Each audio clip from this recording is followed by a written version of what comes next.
Glenn here from Crossroads Stringworks. We got a bass here that we got to do some surgery on. This one turns out to be a Yamaha Attitude 3 Billy Sheehan Signature bass.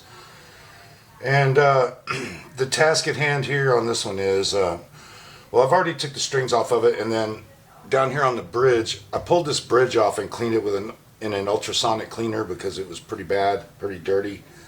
So I've done that and put it back on, reinstalled it. But coming now, other than that cleanup, that's all we've done to it is get the strings off and take care of that bridge. But now comes the task at hand, which is going to be, we're going to have to remove this pickup, and the customer wants to replace it with this one. So this is the stock pickup that came in the bass, and this one is a DiMarzio DP295, which is what Billy Sheehan uses nowadays in his basses. So and this particular customer wants to do that. The caveat to that is that in order to get this, you can't just change the pickup like you would on a Strat, because the neck comes back to about here in the body, and the way the neck is put into the neck pocket, it's not like a Strat where you just undo 3 or 4 screws and the neck comes out. So what we have to do is we have to pull the pick guard up. Well, first what we got to do is, you can see these 5 bolts. You got 2 diagonals here, and then these 3 going into the heel of the neck. So we've got to get all these screws out of it, and then it still won't come out until we take all the screws out of the pick guard, raise the pick guard up, and then pull the neck up and out. You can't just pull it out forward. You've got to get it up and out of there because of the taper in the pocket there. So so that's what we're up against right now. What I'm going to do right now is I'm going to take out the screws on the back, so we'll get it flipped over, and we can get started on that. This is pretty straightforward. We're going to get all of these out of here, because the neck still won't come out once we get all the screws out of it, based on the way it's put together. So with that being said, we got to get these little washers out. Let me get my little pick here. Get my little pick. There we go. And we'll put those in a cup so we don't lose anything, of course. So we'll get these out of here, and then I'll show you how we get this neck out.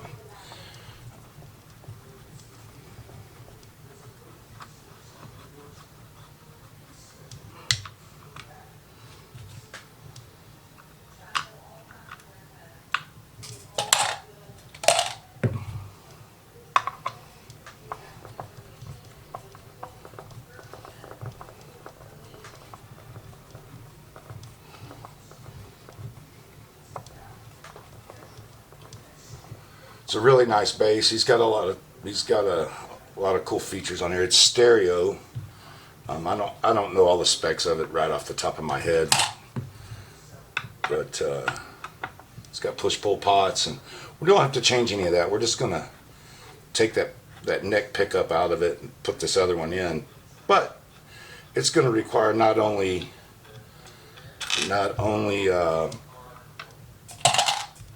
modifying,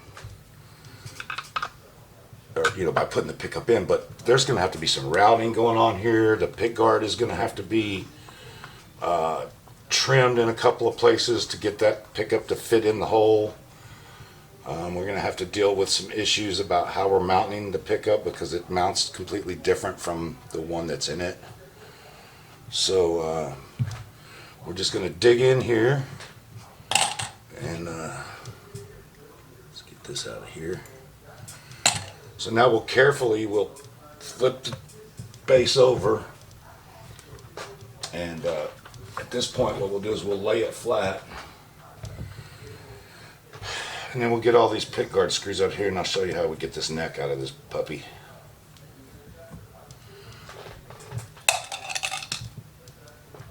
It's not as cut and dried as just a quick pickup swap like you would think. The problem is with this one is that new pickup is going to be deeper than the one that's in it. So the issue is that in order to get it in there, we're going to have to modify some stuff. And I can show you what I mean here in a minute. It'll be a lot clearer to you when you see what we're going to do to it, or what we have to do to it, I guess I should say. It's going to be a little different than most. I've only seen one other case where a person, I know other people have done this, I'm sure, but I've only seen one other case where somebody did this. And so you kind of got to engineer it as you go. Excuse me. It's going to be some math involved here, because we've got to determine how far we have to go on this routing work, because actually we have to route some of the neck away, and that's where it could get a little bit tricky. So we've got all of those out, so we'll pick this up gently and we'll just move it to the side a little bit, and it should stand there on its own. There's a little bit of a taper here, so that you've got to come up and out here with the neck to get it out. You can't just pull it out, go pulling it forward. And we're going to put all of this back in here. As you can see, the neck was in there to there, so this pickup sits in this trough here, in this groove, and it's not, see if you can see this, but it's not deep enough. So if we were to put this pickup in there, I'll just give you a quick look at it. If we were to put this pickup in there, that pickup will sit higher than the frets, so we can't have that. So it's going to have to be recessed down in there more. So that's where the tricky part comes in.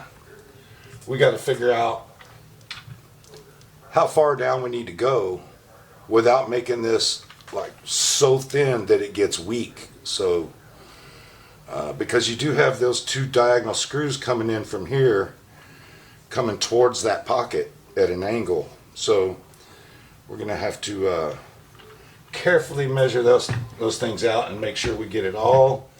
We'll do like a dry run on it before we get to the point where we actually start cutting on things. And then right here, if you look at this pickup, it's a lot more rectangular as far as more squared off corners, really tight radius on the corners versus this pickup here. And then this pick guard goes in between the two coils there and comes back out. Well, of course that's not going to work because this is straight across, so it's going to have to be trimmed. The pick guard will have to be trimmed across here and across here, and then square up these corners enough to get this in the pick guard. Of course it'll go in from underneath, but you got to be able to get it through there, and the dimensions of this dictate that we're going to have to route out or use a trimmer and trim out some of this pick guard for this puppy to fit in there. So you can see where it can be a little bit complicated there, you know, more so than just a quick pickup swap out, you know. I mean, the wiring part of it I don't think is going to be an issue at all. I've already been able to download the wiring schematic for that situation and get that on there. So I'm just going to throw like 4 screws in this, because when we move the body around, so I don't want the pick guard just coming out of it and flopping around or whatnot. So we'll get some of these screws back in here, and then we'll talk about what we're going to do about this math.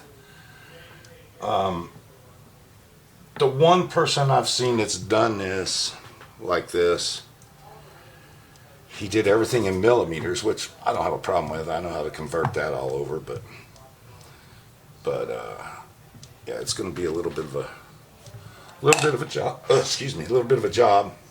So we're pretty much done with the body at this point. So stand by. I'm going to put this on the other bench where we can look at this neck a little closer.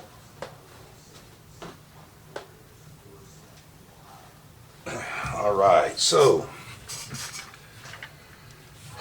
the thing with the neck is, it looks like we're going to have to take, and I marked this where I think we're going to have to be at based on the thickness of that pickup. We're going to have to take a quarter, maybe 5/16 of an inch out of this, make this a quarter to 5/16 of an inch deeper into the neck, down to say here, maybe a little deeper. And it's going to have to go the full width all the way across. So the best way I figured to be able to do this and do a really nice job of it is I'm going to build a jig, like a sled, for my router to sit in. And I got to get all these dimensions still and get the math so I can build the jig, because it's going to be a one-off jig to do just this job. And we're going to build that, and we're going to be able to anchor this neck down flat on the table and put the jig over it, and then be able to set the router depth, and you'll just take a pass. Of course, the bit will only be maybe an 1/8 inch or 3/16 of an inch cut. So every time you make a pass, you got to move this down a little bit, make another pass, move it down a little bit, make another pass, and so forth till you get to this other side. We don't want to disturb the sides of this. We just want to make it deeper and nice and clean along the bottom. So we just keep moving it over, taking another pass, and you can't take that whole pass in one cut, because that bit will try to grab this neck and yank it around. Even though we'll have it secured, we can't afford to have a slip up with the router. So everything's going to have to be really anchored down, and you move it, and so it's going to be a little time consuming to do this. So, but it can be done, and we can do it. It's not going to be an issue with doing it. It's just, you got to really think things through. Double, triple, quadruple check the math, make a dry run, make sure everything looks good before you ever start turning a router on and doing any cutting, because we just get one shot at it. So that's what we're going to do to it. And when we get done with that, we'll get it back together, we'll get the pick guard routed, and we'll go using this wiring diagram from DiMarzio. Tells us how to put this Relentless DP295 pickup in here as far as wiring goes, which is not real complicated. Once I looked at it, it's pretty cut and dried. So we'll be able to do that. We'll get the neck back in it, get everything set up. We'll do a full setup on the base. We'll check all the frets, check the fretboard. We'll polish all the frets, and of course, like I said, do a full setup on it, and then we'll get it back to the customer. But that's where we're at so far. I got to do some thinking here off camera, because I got to really map this out, because like I said, we just get one shot at it. So we're just going to have to really think it through step by step. And also the important thing too is order of operations. What do you do first, second, third? One other thing I realize we're going to have to do is, because on the bottom of this pickup, this is a connector that goes on here, and it's going to have 5 wires, and they're all in one jacketed cable, and then they have this connector on the end that you plug onto the pickup. So we're going to have to route a trench somewhere in here for that cable to lay, so it doesn't interfere with the pickup, so they can get over off the side of the neck and down into the cavity, that then it can go on to the termination points that we're going to solder it to. So that's another consideration we're going to have to make, is we got to accommodate that cable underneath there too, and that connector right there. So that's kind of what we're up against. I've seen a couple of bases set up like this, or I saw videos of people doing demos of bases set up like this, and they sound really, really nice. So, and this customer he's a gigging musician. He plays in a tribute band for it's a Ronnie James Dio tribute band called Holy Diver. So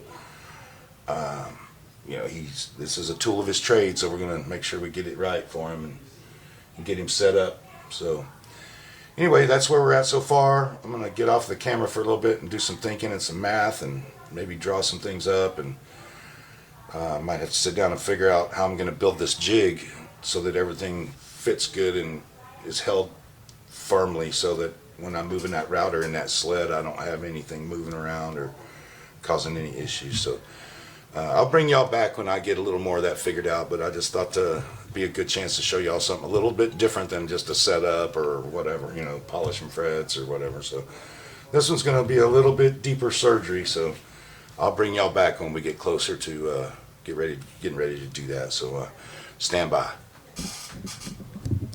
about a quarter of an inch or so. So we're going to be doing that. I won't be able to catch all that on film because it's really hot out here in the wood shop, and I can't run the fans, and it'll be super noisy anyway. So, but anyway, what I did is I built this jig out of these aluminum rails, aluminum angle iron, with these wood blocks so that the neck could fit in, and I trapped the neck on both sides so that I don't get any tear out when I leave the piece with the router. It doesn't chip anything out. Keeps a nice clean exit on the cut. So yeah, that's what we're about to do. We're going to use the old DeWalt router here.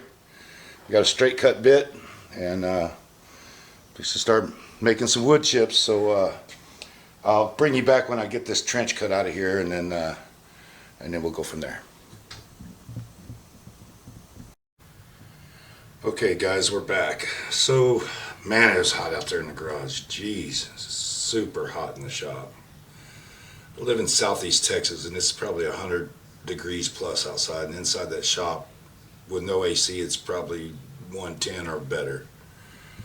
Anyway, that's kind of what we're looking at. We got it trenched out a lot deeper. I thought I filmed part of it, but apparently my battery died, so when I came back in I realized that and put a new battery in the camera. But anyway, you can see it's all routed out now, and the pickup's going to sit in there like so, and with all that on there, you can see that we have, let me get my fat hand out of the way, we have plenty of clearance underneath the pickup now to set the pickup height wherever the customer wants it to be set at. So we've got plenty of clearance, and excuse me, now it's time to try to get this thing, well not try, but we're gonna put it back in the body and start seeing about what it's gonna take to get it wired up. So be back with you in a bit. All right, so we got it done finally. Got the new pickup in here, this DiMarzio DP295 in the neck position. Got everything all wired up, everything's back working again. In order to do that, like you saw earlier, we had to route out the neck. The neck comes back in this thing about this deep.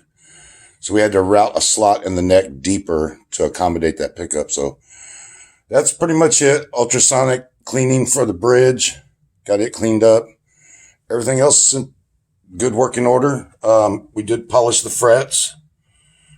Cleaned up the fretboard and got the frets all polished up. They're looking pretty good. So all we're waiting for now is the proud owner to come by to get it. Maybe we can get him to play it a little bit and tell us a little bit more about the bass and what he does with it. So anyway, stick around. We'll get with the proud owner of this puppy, and maybe we can get him to do a little video clip for us. Stand by. Hey guys, we're coming back at you at the end of this Yamaha Billy Sheehan bass that we did the work on. Actually, we have the customer here to pick it up today, so if you would, Frank, come on in here, bring your chair over. And he's going to play it a little bit, and we're going to talk to him about what the work was done and why he wanted it done the way he wanted it done. I'm going to step off camera so you guys can watch this guy do his thing, and but then I'll be off to the side and I'll be asking him a few questions after he plays it a little bit and lets us know what he thinks about what was done to it. So let me get out of the way here. All right, Clint.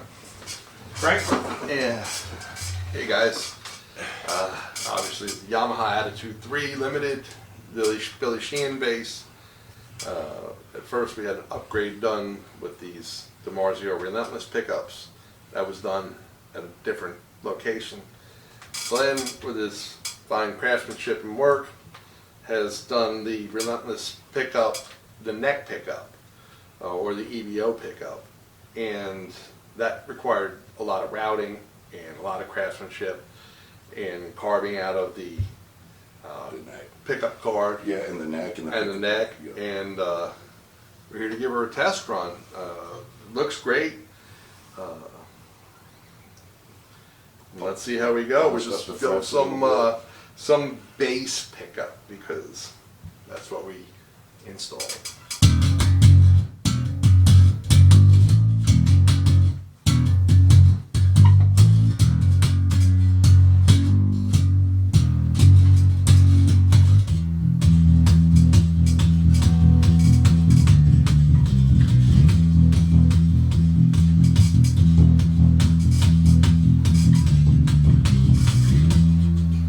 Got some really great low end on this. It's put together quite well. The folks at DiMarzio did an excellent job. It's like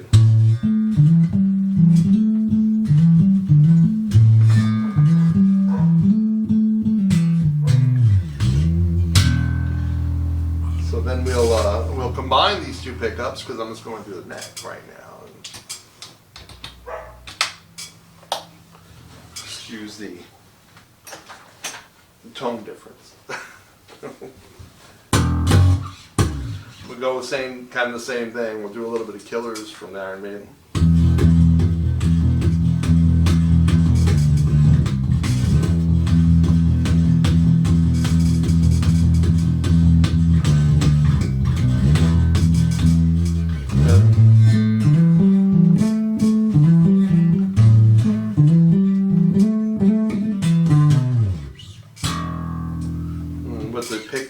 With the bass pickup tone cut.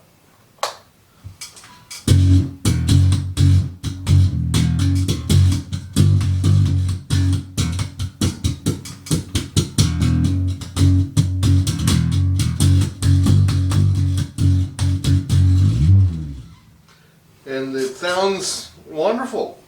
It feels wonderful, and Glenn does very high quality work at a great price.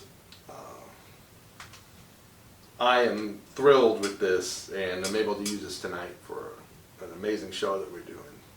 Which band are you with tonight? Tonight I'm filling in for To Tame a Land, an Iron Maiden tribute. Okay. And that's up in Acadia. And then I'll be hanging out the rest of the show watching the other bands. But I will be thoroughly enjoying playing this bass tonight, and I thank you so much. Thank you. I appreciate the quality work. So what kind of made you made you want to put this different pickup into the guitar like that? Well, okay, so let me turn the volume down here. So they came when Yamaha. The story goes, when Yamaha made the bass, they put their own brand of neck pickup in, which is a fine pickup, and it went right where that neck pickup is. Well, I'm not sure of the exact story from DiMarzio why it didn't get in there, this pickup originally, but Billy Sheehan and DiMarzio developed the replacement for the Willpower pickup, which was the original Precision pickups and the original neck pickup, the DiMarzio Willpower series. They did an upgrade, they called it Relentless. And so now it has a matching set of Relentless pickups in. And I am such a tremendous fan of the work of Billy Sheehan and his sound, I had to do it. And I found, I'm sure there's other people that can do it, but I found the one guy that came highly recommended, and I like I said, I couldn't be happier. This is amazing work. Thanks, man. Hey, so here's a spot here where you can talk about what other bands you play with and any upcoming shows or anything like that. And for anybody that's in the area that might want to drop in and see you guys play. So I play with a Ronnie James Dio tribute band called Holy Diver. That's the 13th of August at the Last Concert Cafe, and we're going to be opening up for Big City Nights. It's a Scorpions tribute. Yeah. And then I also play with Stargazer, which is a Rainbow tribute, and Perfect Strangers, which is a Deep Purple tribute, which you can find playing together because it's technically the same band. And just different different songs. Yeah. And having this bass for those two projects, it's a lot of sense, and I can get different sounds. The sounds of Roger Glover and Glenn Hughes and whoever else, Jimmy Bain and whoever else played. It's a really versatile instrument that, as Billy Sheehan says, serves me well. You Right, know, right. and So- I thank Billy and Yamaha for creating this bass. Yeah, so for those who don't know or haven't noticed, it's got two output jacks on the bass. And maybe you can explain a little bit about how that works and how you, from there, what do you do go into your rig, you know, as far as cabling and all of that, and do you know, have A/B switches and things like that, or? Well, I don't do A/B switches, but I do kind of follow a little bit of the suggestions that come from Billy and about this bass. This is a volume control, and there's no tone control, but for the precision pickups. If you pull it out, this will combine both pickups. This volume control here is for the neck pickup. This is a tone control for that neck pickup. If you pull this out, is a tone cut for the neck pickup. So you get what you get. Mm-hmm. So I usually run these each one into two different amps. Okay. Okay, so they're both Hartke LH500s into one Hartke high drive 115 cabinet. Each one has a Hartke 115. I run a Helix Stomp through the neck pick. For the neck pickup goes into a Helix Stomp, and the precision pickups usually go into the Billy Sheehan EBS purple pedal, as well as a Digitech Chorus Factory CF7. And I like to get the little bit of magic of the distortion and the chorus together, and blend those two together, those two sounds together, to get like this whole dynamic frequency where you're getting punched with the low end, and the tone of the distortion and a little bit of the chorus brings it out and gets to that sweet spot. And that's kind of the sound that I go for when I'm doing my own thing. Mm-hmm. Being in a tribute band, you have to dial in that stomp to a little bit of To replicate what the original band did. absolutely. Yeah. But this sound that I was getting at when Protectors of the Realm was, come back on over. When Protectors of the Realm, before it was Holy Diver, we did Protectors of the Realm, which was a Black Sabbath Dio Years tribute, and Geezer Butler sound. This bass brought what I needed exactly for that, and it's just such a versatile instrument. Whether you plug in straight to the amps, whether you're going through a Stomp or any kind of other emulator, it's got the scallop neck on it. I don't know if you folks can see that.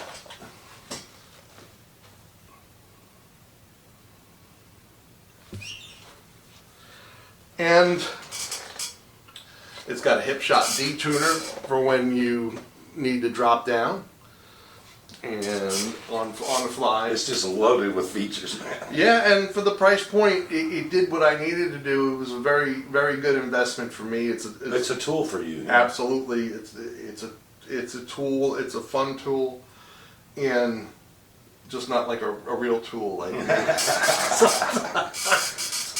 All right, well, anyway, we're going to get this wrapped up here, but I want to thank Frank for being willing to, come on the channel and talk a little bit about his instrument and what all we did to it, and explain a little bit. I didn't understand all the different features of it, because it's got quite a few different options as far as tonal options and things, and so it's helpful for him to kind of explain it. I wanted to learn about it anyway, so. absolutely. But anyway, again, he's got some shows coming up. You can mention them again. Remind everybody where tonight he's going to be at Acadia Bar here in Houston off of FM 1960. That's correct. Filling in with To Tame a Land for their amazing bass player Andy Garcia, and we'll be doing some Iron Maiden and having some fun. And it's my first gig back since spine surgery. So Yeah, he just had a back surgery done, so he's just getting up and around. and his wife makes an excellent lasagna. Yes, Glad Crossroads String Works. Yeah, man. All right. Thank you so much. I appreciate you. Hey, thank you, brother. I appreciate this, man. And we'll get Take your other care of one my in baby here and well. start working on that one of these days. Yes, soon. sir. So anyway, guys, y'all take care, and we'll see you on the next one. Bass on. Bye. Hey friends, so little note on the end of this video was I intended to put this out last Friday, but I got sick. So, and thank God it wasn't COVID, but it's taken me down a full week, and so it's a little late coming out. So that first show that Frank talked about in the video, and that I mentioned that was going to be at the Acadia on FM 1960 in Houston, has since passed. You know, the show was done last Friday, and I intended to have this out before then, but I got sick and couldn't pull it off. And but anyway, that other show he was talking about at the Last Concert Cafe, that's actually tomorrow, which is Saturday the 13th of August, at the Last Concert Cafe, so in the Houston area. So if you happen to be in the area and you want to go check out their bands, you'll enjoy it. They're really good. They're pretty high energy, and they put on a really good show. So go see those guys when you get a chance. And anyway, if you like seeing this type of content, please like and subscribe. Click the bell if you want to be notified when new videos come out. I'm getting a little better each time at it. I'm still got some learning to do on the editing part of it, so forgive me if it's a little bit raw, but I'm working on it, and we'll continue to try to get them better and better as we go along. So, but anyway, yeah, like, subscribe, hit the notification bell if you like this kind of content, and yeah, so take care, be well. We'll catch you on the next one. Bye.